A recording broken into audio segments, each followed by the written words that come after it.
Hello children, welcome to Asai education. आज हम करेंगे गुजरात बोर्ड की छठे क्लास की हिंदी की किताब का 8वां चैप्टर राजा का हिस्सा।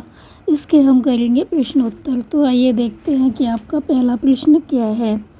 पहले प्रश्न है, निम्नलिखित वाक्य किसने किससे कहा और क्यों। तो आपको बताना है कि ये वाक्य किसने किससे कहा था और क्यों कहा था। पहला प्रश्न है, भले आदमी तुम यह क्या अत्याचार कर रहे हो, भला कहीं स्त्री को भी हल में जोता जाता है। तो ये जो वाक्य है वो किसने किससे और क्यों कहा।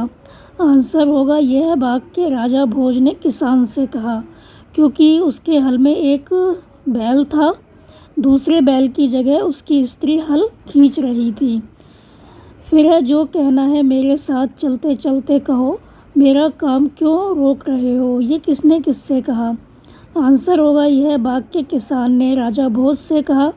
वह हल चलाना रोककर राजा से बात करना नहीं चाहता था। फिर है अगला वाक्य, भले आदमी इस प्रकार तो तुम्हारी पत्नी थक जाएगी और थकावट की वजह से कोई दूसरा कार्य भी नहीं कर सकेगी। ये वाक्य किसने किससे कहा। आंसर होगा, यह वाक्य राजा भोज ने किसान से कहा, क्योंकि उन्हें किसान की पत्नी पर दया आ गई, जो हल में एक बैल के साथ जुती हुई थी।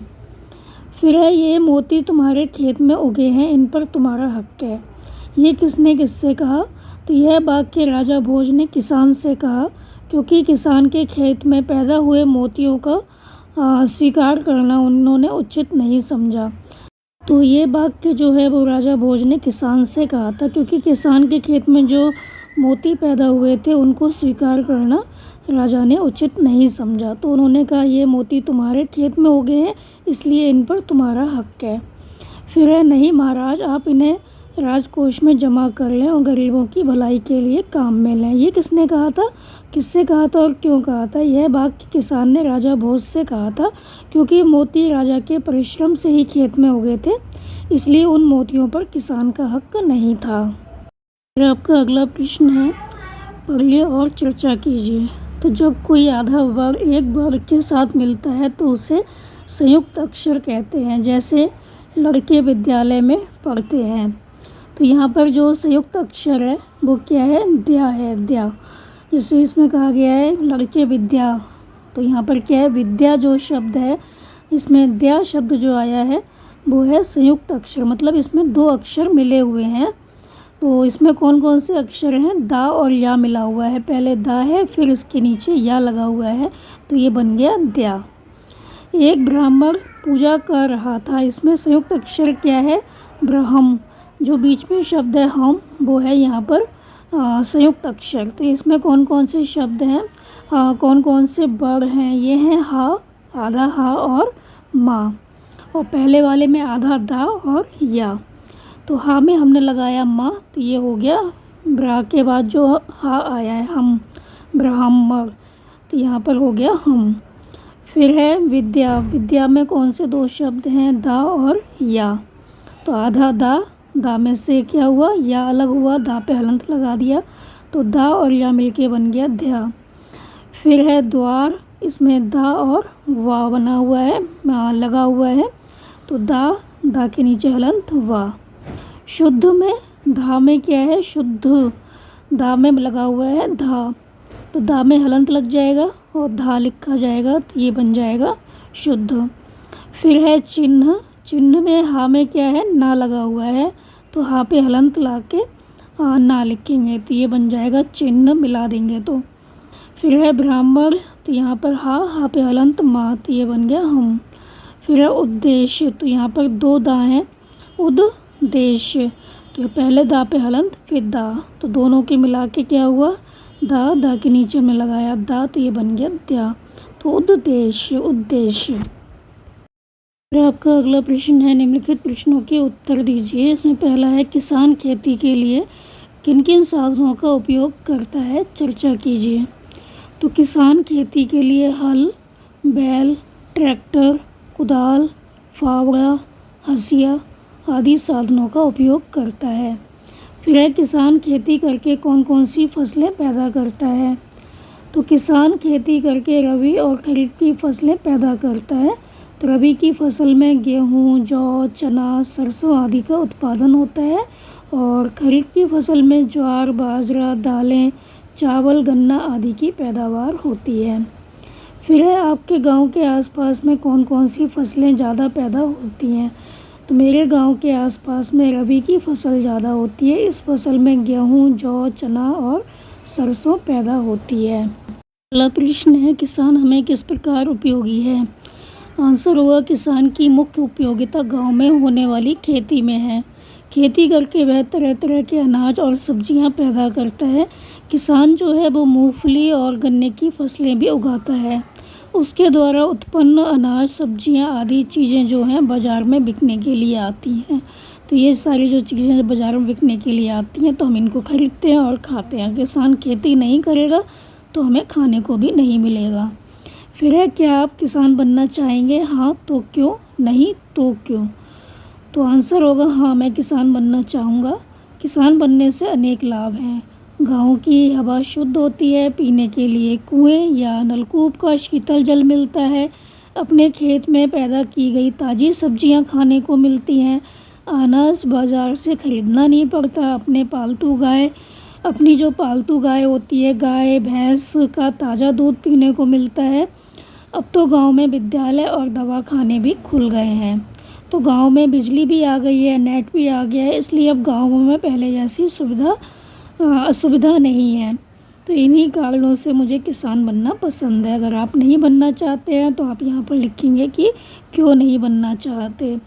तो मैं किसान बनना चाहूँगा क्योंकि इसके अनेक लाभ हैं। फिर है, आप बैलगाड़ी में बैठकर घूमना चाहेंगे या मोटर गाड़ी में, क्यों। आंसर होगा, यूँ तो मोटर गाड़ी में घूमना मुझे पसंद है, परंतु वर्तमान परिस्थितियों में मुझे बैलगाड़ी ही ज़्यादा उचित लगती है। पेट्रोल और डीजल की जो कीमतें हैं लगातार बढ़ती जा रही हैं, इनकी आपूर्ति पर भी ज़्यादा भरोसा नहीं किया जा सकता। पता नहीं कब पेट्रोल ख़त्म हो जाए और मिले भी नहीं। तो आए दिन मोटर गाड़ियों की जो दुर्घटनाएं होती रहती हैं, उससे लगता है कि जो बैलगाड़ी है वो ज़्यादा सेफ़ है। तो बैलगाड़ी की यात्रा अधिक मज़ेदार, सस्ती और सुरक्षित है, इसलिए मैं बैलगाड़ी में बैठकर घूमना चाहूँगा।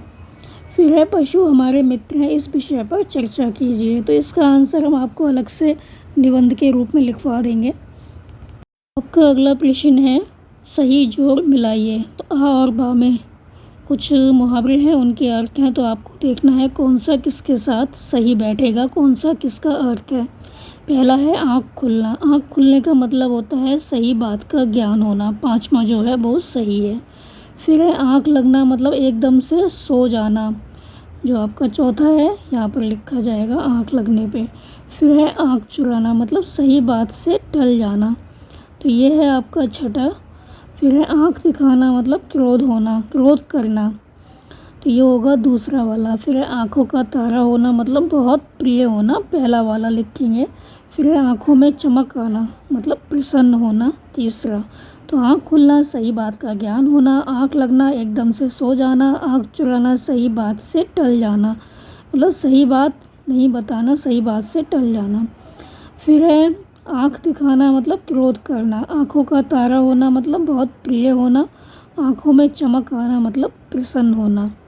का अगला प्रश्न है, उपर्युक्त मुहावरों का वाक्य प्रयोग कीजिए। इससे पहले जो मुहावरे आए थे आपने मिलाए थे, उनका आपको करना है वाक्य प्रयोग, वाक्य बनाने हैं। पहला है आँख खुलना। तो व्यवसाय में नुकसान होते ही सेठ जी की आँखें खुल गई, आँख खुल गई। फिर है आँख लगना, बिस्तर पर लेटते ही मेरी आँख लग गई। आँख चुराना, कुछ कारण अवश्य है इसलिए वह मुझसे आँख चुरा रहा है। फिर है आँख दिखाना, कीमती प्लेट टूटने पर पापा मुझे आँख दिखाने लगे, मतलब गुस्सा करने लगे। आँखों का तारा होना, मोहन अपने माता पिता की आँखों का तारा है, मतलब बहुत प्यारा है। फिर है आँखों में चमक आना, प्रिय मित्र को देखते ही मेरी आँखों में चमक आ गई, मैं प्रसन्न हो गया, मतलब। फिर आपका अगला प्रश्न है, निम्नलिखित शब्द विशेषण हैं, उन शब्दों का वाक्य प्रयोग कीजिए। 1 प्रजावत्सल, बड़ा, होनहार, मीठा, मेहनती। तो इनके आपको वाक्य बनाने हैं। पहला है 1, तो किसान के पास एक बैल था। प्रजावत्सल, तो आदर्श राजा प्रजावत्सल होता है, मतलब प्रजा से प्रेम करता है। फिर है बड़ा, मोहन सोहन का बड़ा भाई है। फिर है होनहार, सचमुच तुम होनहार लड़के हो, होशियार लड़के हो। फिर है मीठा, कोयल का स्वर मीठा होता है। फिर आपका अगला प्रश्न है, नीचे दिए गए चित्र का वर्णन कीजिए और लिखिए। तो आपको देखना है कि इस चित्र में क्या क्या है और एक आपको कहानी सी बनानी है। तो इस चित्र में क्या है, गांव का दृश्य है। गांव में कुछ पक्के मकान और कुछ साधारण घर हैं। तो गांव में क्या है, इसमें दिखाया गया है मंदिर। तो गांव में एक मंदिर है, उसके शिखर पर, चोटी पर ध्वजा फहर रही है, झंडा सा फहरा हुआ है। तो गांव के बाहर एक पक्का कुआं है, वहाँ पर बैल खड़ा हुआ है, वहाँ पर कुआं है। फिर आप लिखेंगे कि बैल के बारे में, कुएं से कुछ दूर एक बैल खड़ा हुआ है। गांव में जाने का रास्ता साफ सुथरा है। एक लड़का एक लड़की गांव में जा रहे हैं। चित्र में एक और गांव से लगे हुए खेत हैं। एक खेत में तैयार फसल दिखाई दे रही है और पौधों पर बालियां हैं। खेत में बैठे हुए व्यक्ति के हाथ में हंसिया है। तो साइड में जो व्यक्ति बैठा हुआ है उसके हाथ में हंसिया है। दूसरे खेत में धान के पौधे हैं। खेतों के आसपास पेड़ लगे हुए हैं। तो इस प्रकार चित्र में दिखाया गया गांव सचमुच सुंदर है। फिर आपका अगला प्रश्न है, बक्से में जो शब्द कार्ड हैं उनको शब्दकोश के क्रम में लिखिए। तो आपको देखना है कि कौन सा वर्ड पहले आता है। तो यहाँ पर जो भी शब्द दिए गए हैं उसमें देखना है आपको कि इसमें से कौन सा वर्ड पहले आता है, उसका शब्द आपको पहले लिखना है। तो यहाँ पर जो किसान है, मतलब का जो वर्ड है वर्णमाला में पहले आता है इन सब में। तो यहाँ पर हम पहले लिखें किसान। फिर हम देखते हैं का के बाद आता है खा, खेत। फिर आता है पा, प्रजा, प्रसन्न। पा के बाद फा, फसल। बा, बैल। फिर आता है राजा और फिर आता है स्त्री। तो किसान, खेत, प्रजा, प्रसन्न, फसल, बैल, राजा, स्त्री। तो इसके आगे के जो प्रश्न हैं वो आपको करवाएंगे हम अगली वीडियो में। तो आप इनको अच्छे से समझ कर याद कर लीजिए और हमारे चैनल ऐसा एजुकेशन को लाइक कीजिए, सब्सक्राइब कीजिए और शेयर करना बिल्कुल मत भूला करिए। Thank you.